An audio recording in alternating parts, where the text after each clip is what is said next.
Hello ನಮಸ್ಕಾರ. Social democratic party of India SDP ಪಕ್ಷ ಅಸ್ತಿತ್ವಕ್ಕೆ ಬಂದು 17 ವರ್ಷ ಆಯಿತು. ಇಷ್ಟು ವರ್ಷಗಳ ಕಾಲ ಪತ್ರಕರ್ತನಾಗಿ ಈ ಪಕ್ಷವನ್ನು ಗಮನಿಸ್ತಾ ಬಂದಿದ್ದೀನಿ.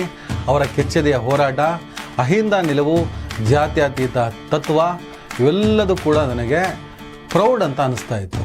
ಅನೇಕ ಸವಾಲುಗಳನ್ನು ಎದುರಿಸಿದ್ರು, ಅನೇಕ ಅನುಮಾನಗಳನ್ನು ಎದುರಿಸಿದ್ರು, ಅನೇಕ ಅವಮಾನಗಳನ್ನು ಎದುರಿಸಿದ್ರು, ಅನೇಕ ಬೆದರಿಕೆಗಳನ್ನು ಎದುರಿಸಿದ್ರು.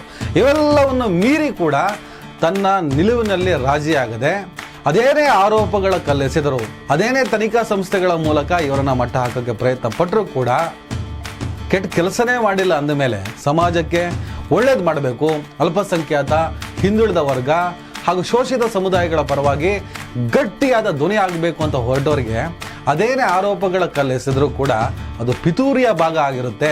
ಅವೆಲ್ಲವನ್ನು ಮೀರಿ ಕೂಡ ನಾವು ಪಕ್ಷವನ್ನು ಕಟ್ತೇವೆ, ಈ ದೇಶದ ಜನತೆಗೋಸ್ಕರ ಹೋರಾಟವನ್ನು ಮಾಡ್ತೇವೆ ಅಂತ ಹೇಳಿ ಈ ಪಕ್ಷ ಎಂದಿಗೂ ರಾಜಿಯಾಗದ ತನ್ನ ತತ್ವ ಆದರ್ಶಗಳ ಮೂಲಕ ಭಾರತ ದೇಶದಲ್ಲಿ ಪ್ರಮುಖ ರಾಜಕೀಯ ಪಕ್ಷವಾಗಿ ಬೆಳೀತಾ ಇದೆ.